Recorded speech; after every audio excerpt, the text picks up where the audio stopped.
Peace and blessings, everyone. Welcome back once again. I just got a quick thought I just want to share with everybody.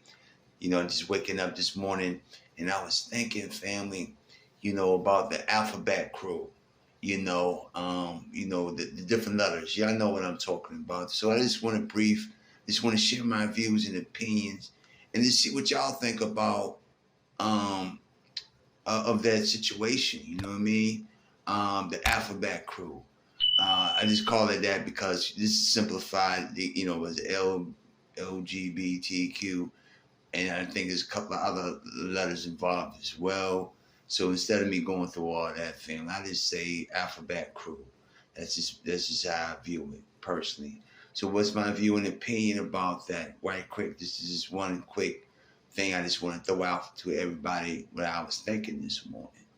And I noticed that it's laws is being passed and trying to get passed. And I know like over in crossing, thinking Europe somewhere, a few years back, I did a lecture when I was out lecturing back in the circuit about 7 years ago.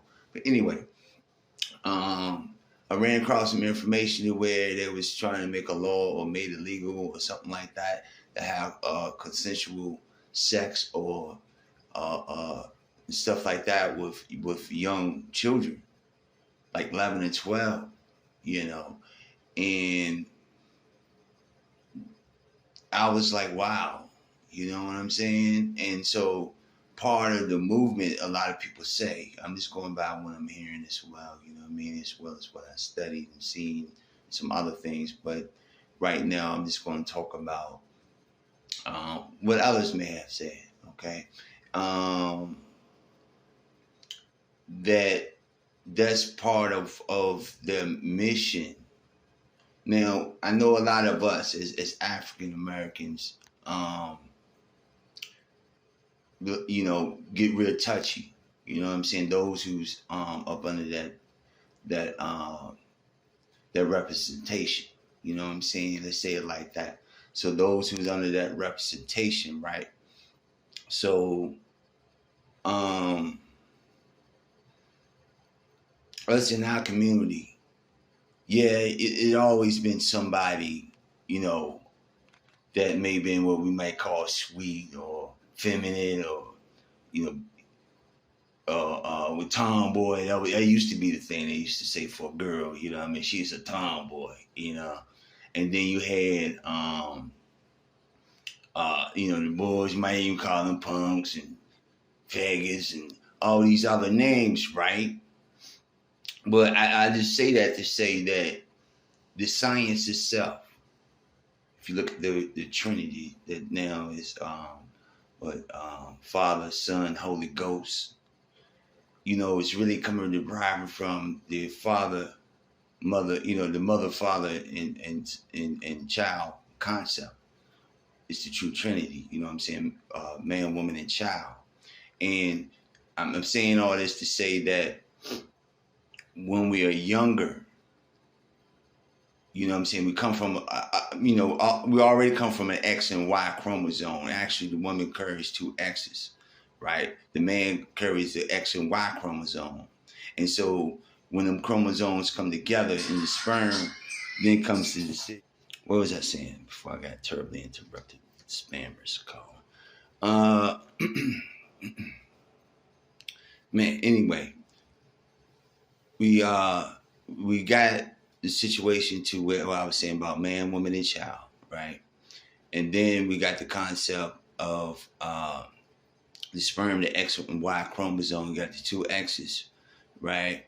Mainly in the women, and then you got the X and Y. And when it gets into the womb, and the egg starts germinating and so forth, I think it's like the third trimester, something like that, like 3 or 4 months or so like that. I think that's when we can start seeing it starts determining, because you are X or female, everybody, until I think the third trimester, family.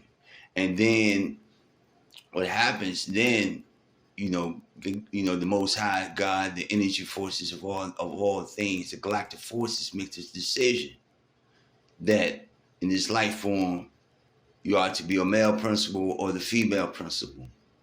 You know what I'm saying? But yet are the same. You know what I'm saying?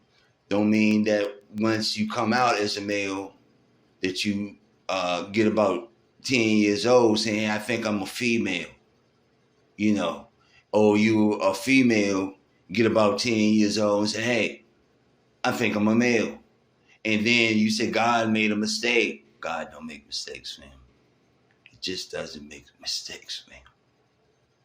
I understand this new society and the way they're trying to persuade these things amongst our people. Because you got to understand amongst certain people's cultures that it was the norm, family, like the Greek culture. Let's go back there, do your studies, understand what a mentor did. The pedophile, the mentor. That's why we say Baba, you know what I'm saying? A teacher, versus the mentor. Do that research and see what I'm saying. Stuff is serious.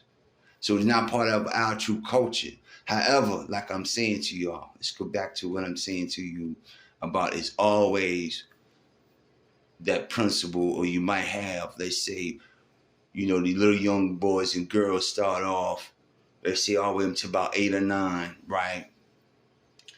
You out of 5 boys, you might have 1 girl hanging out with us. You know what I mean? That's when I was talking about the tomboy, remember? And then you might, out of the 5 girls, you might have 1 boy. You know what I'm saying? Hanging out with the little girls and stuff, right? They might say, oh, you gonna be feminine. However, when they get about 10, 11, you know what I'm saying? That's when naturally we talking about originally, before they start putting stuff in food, and start possessing their minds with different electrical magnetic frequencies, radio waves, TV waves, computer waves, you know what I'm saying? Giving us these imageries, giving us this spectrums of light that this stuff is okay. I'm saying things I feel is out of the norm. It's not normal within our culture to go into these realms of some people call it satanism, Luciferianism. They got various names for these things, family. Solomon, Gomorrah, all the, sinning and all these things, right?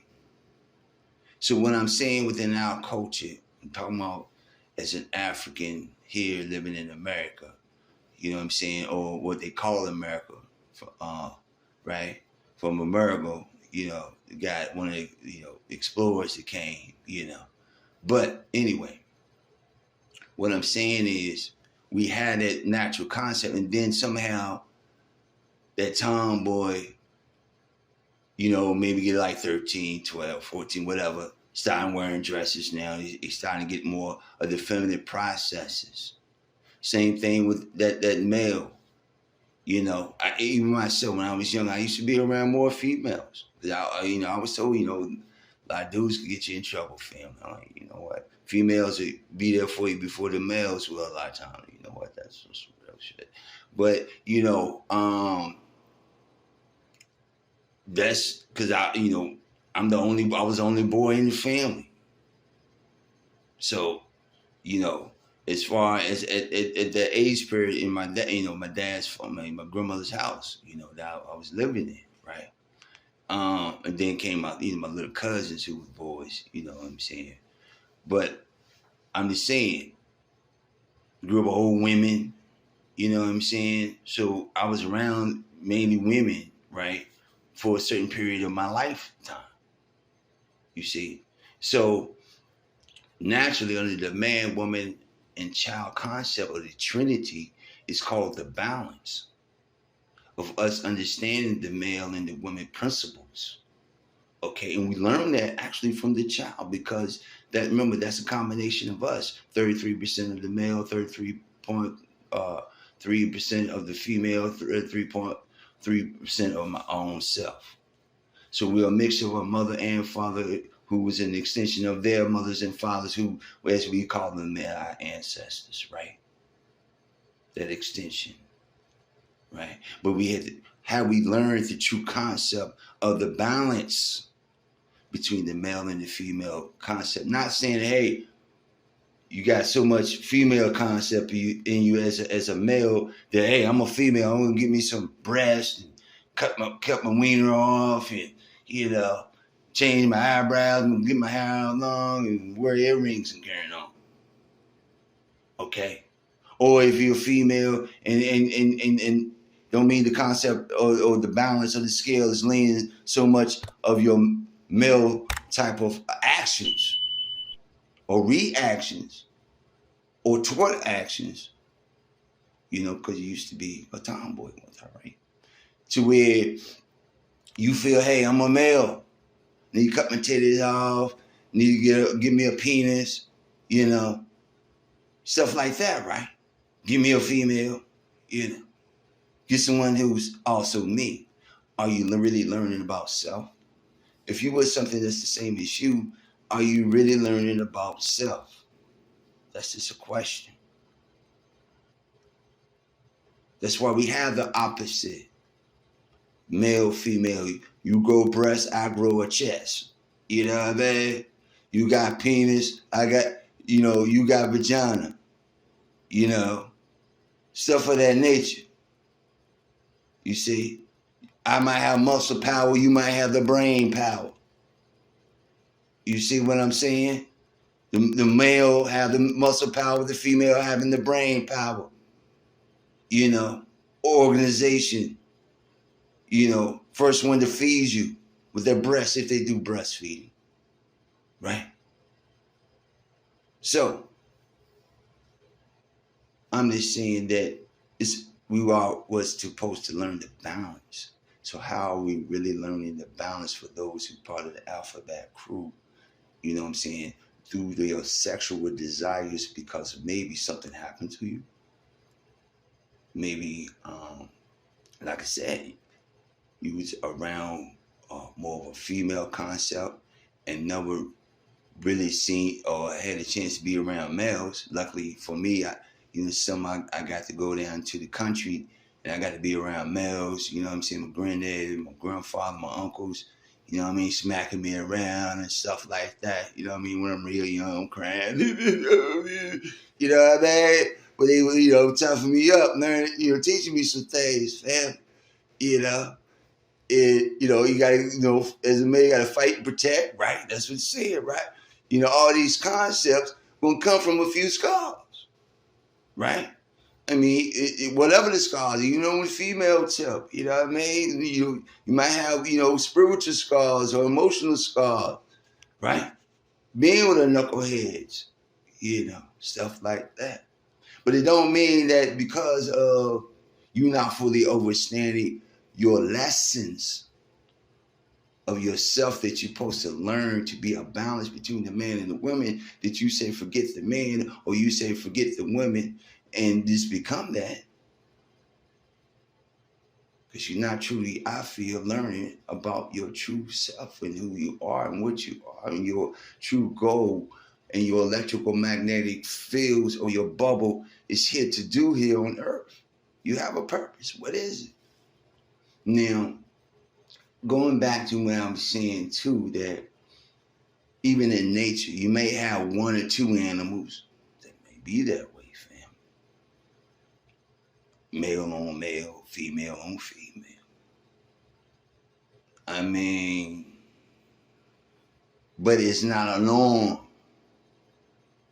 Okay, it's not something that, my problem is that they got this concept now that they telling children, our babies, that goes to this thing naturally, family, is what I'm trying to get at. That if you see yourself upon a feminine concept more, then hey, maybe God made a mistake. Maybe you should be a female. Start dressing your child like a female, you know, cutting the penises off, giving them hormone pills, messing up their income system, liver, spleen, You're killing yourselves, fam. At the end of the day, taking all the medications, which is medications most 9 times out of 10 is highly acid. Inflammatory. Anything that acid is inflammatory, burning you up inside, fam. Turn you down slowly and gradually. Because you saying God made a mistake. And then when you start falling apart, having aches, pains, high blood pressure, diabetes or stroke, heart attack, or something like that, then you're praying to God to help save you. When you caused it upon yourself, I feel. Through you saying God made a mistake. Or your little baby, you know, like I said, 10, 12 years old, they're getting sex changes and stuff to them. This stuff is actually going on across seas, fam. Right now as we speak. Look this stuff up, man. Just don't take my word for what I'm trying to share with y'all today. They telling kids, they're giving kids, children, when I say children, I'm talking about anything up under the age of 16, 18, you feel me? 10. Little kids, fam. So, I'm going to go ahead and end this on. I'm rambling on.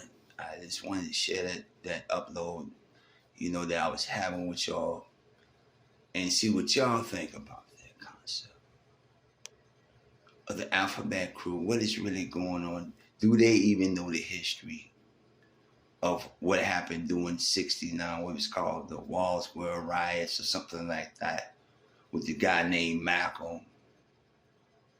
Are y'all familiar with that? I gave these lectures back, like I said, 7 or 8 years ago about this information. You know what I mean? I had a video I called Black Lives Not Gonna Matter. You see what I'm saying? So we need to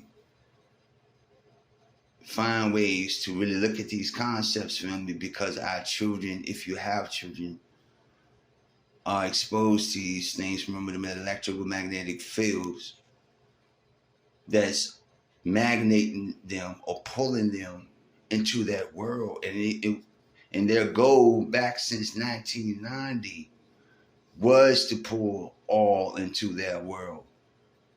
Because what happened during the 80s or 90s, from my understandings, from what I hear, what I'm saying, some research and so forth, that they were saying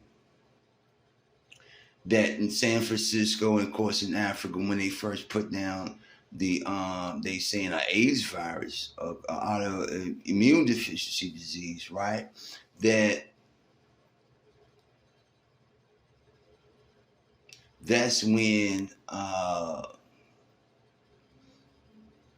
when they was trying to kill the population off, and they was saying that they wasn't getting no help in the 80s. And when they came aware that they started protesting and needed legislate, excuse me if I'm mispronouncing whatever, in DC to say, hey, we need help over here because our community is dying of AIDS, this stuff called AIDS and stuff, man. Our community over here, ain't getting certain assistances, certain federal grants and so forth and so on. Y'all being racist. See, that's how they ended up using our 14th, with the 15th Amendment somewhere up in there. Because now they're saying you're being racist. Ain't giving me equal rights. So that movement began. Go look this stuff up. Just don't take my word for it, fam. Okay? Don't take my word for it. What do you think it is about the gay lifestyle that turns off so many straights? Well, probably that we have so much style and so much fun, that we have more interesting jobs than they do.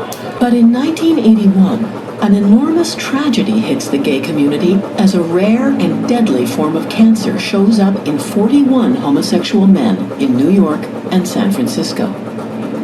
Word of the outbreak spreads rapidly through the gay community. People didn't know what caused AIDS. They thought maybe it had something to do with sex, but maybe it had something to do with hepatitis. There are all these crazy theories. And since gay liberation was sexual liberation for us, the idea of giving up sex was just so amazing. Anyway, we were young men. I mean, we weren't going to stop having sex. We had the doctors saying you need to stop having sex, and the sexual liberationists, which were most gay activists, were like, you don't know that, and there was doubting of the science, and it was a whole threat to what we had built up to that point, what the gay rights movement had focused on up until that point, which was sexual liberation. This is a 1980 Christmas party, and everybody but myself has died of AIDS. Everybody seemed to have been infected before they found out, and then it was just a little too late to... We didn't realize until we were forced out of the closet how hated we were. We created all these little cocoons for each other, so we didn't have to feel that hate or know how that hate could play out. And so AIDS taught us that. AIDS taught us how much America hated us.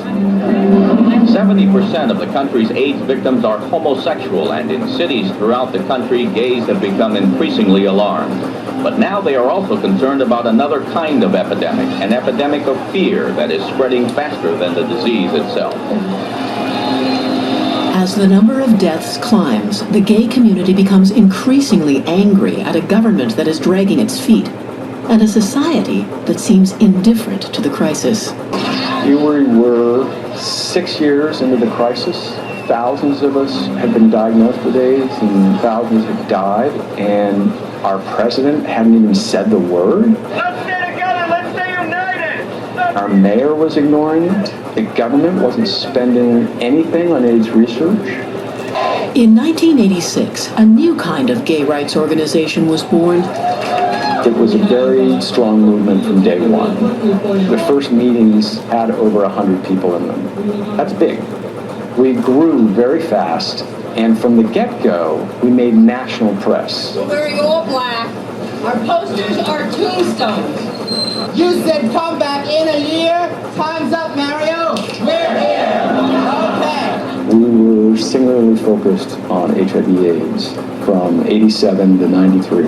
It's all we talked about, and it's all we used to build the gay rights movement. As the years go by and the death toll climbs ever higher, the AIDS crisis utterly consumes the movement for gay equality.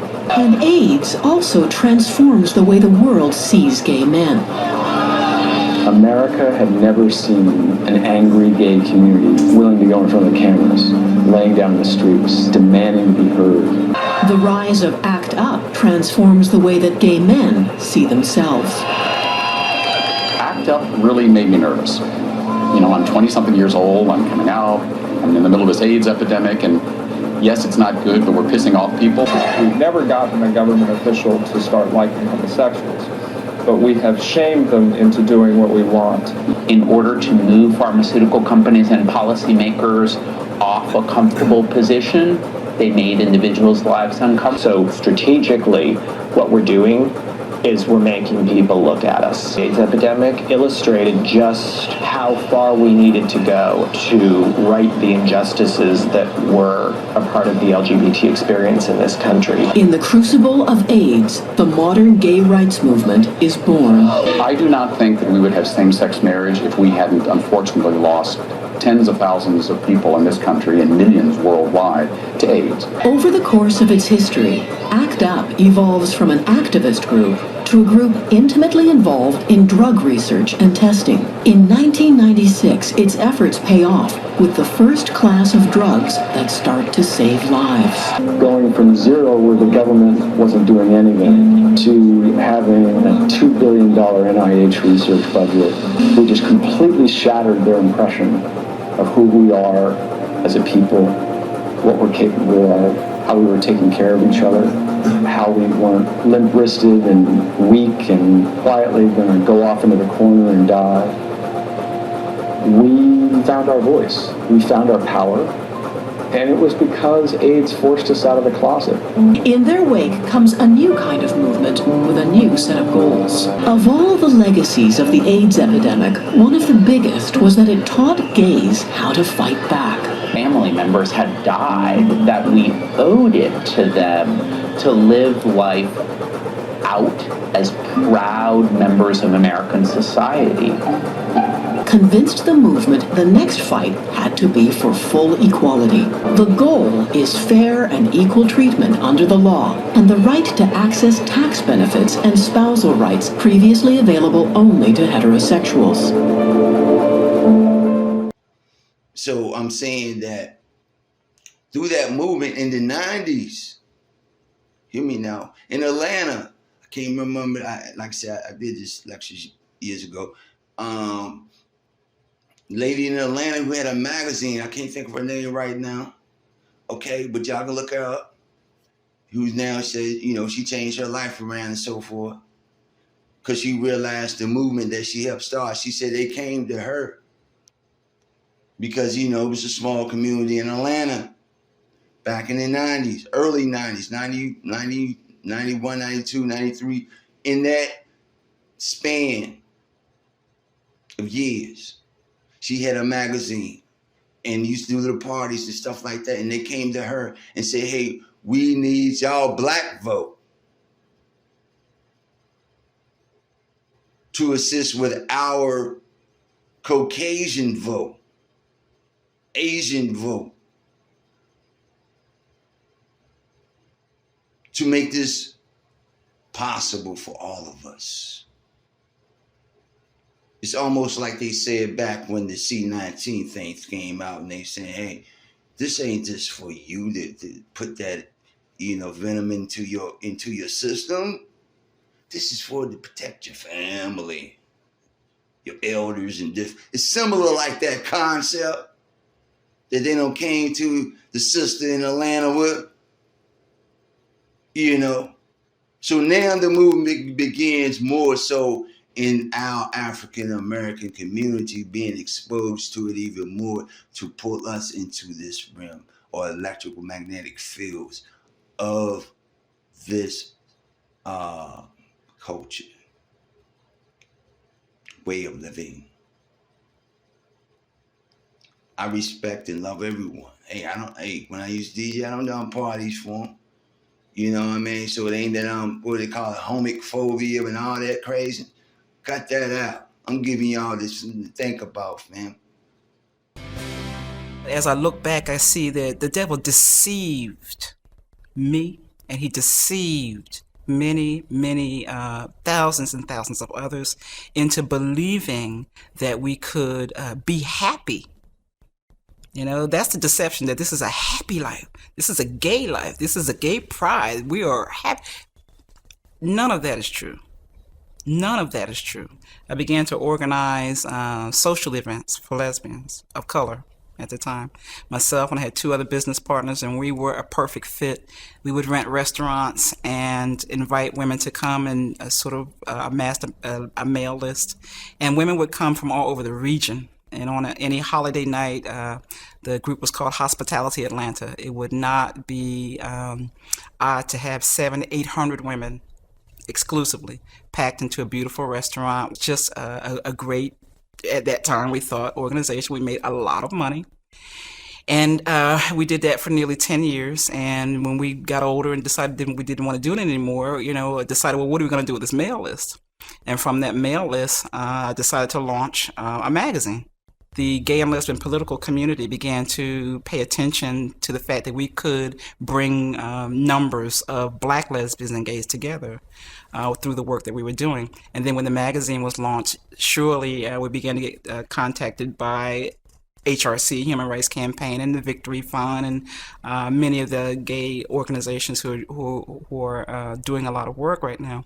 And it was a very important part in the early 90s of the work that they were doing, because at that time they were being told by local politicians and regional politicians and national politicians that, okay, you guys are a group of rich white gay men, and you want us to change laws just for you. No, we don't see a coalition of people here. So it was important then to be able to raise up or show a Charlene Cawthorn or a Venus magazine to say, oh no, there's a huge, vibrant black gay community. look at that through the pages of Venus magazine. So we were an important part of what they were trying to present. The strategy is always to get one little foot in the door, when in fact, the plan means we're going to take over the whole thing. And do your research. Reflect in the mirror, see what's going on with yourself, because it's about the balance at the end of the day of self and the concept of man and woman for we can multiply. You can't multiply me pumping you in your butt or you putting on a strap on and you hitting it that way or licking it to death, or you gonna spit one in them to create a baby life, the child, to understand the pyramid. See that? Part of the pyramid, the three is dealing with the man, woman, and child, family. We'll get into all that maybe in the near future. Y'all just follow me. If you on IG right now, or if you on YouTube, check me out. You know what I mean? Subscribe, like, get me into the algorithm. Let people know. I'm getting ready to sign out because I don't ramble on. And I got the upload and I said, let me share it with the people because that's deep, Most High. That's real stuff that it's a natural process. And we're female all the way up into the third trimester. You know. But then that decision is made by the Most High from that point. And the concept not only is for the child, but it was for the parent, you know, to now learn something. You know, like me, I always wanted a boy, got a boy. You know, or you always wanted a girl, you got a girl. Or you might don't like boys, end up having a boy.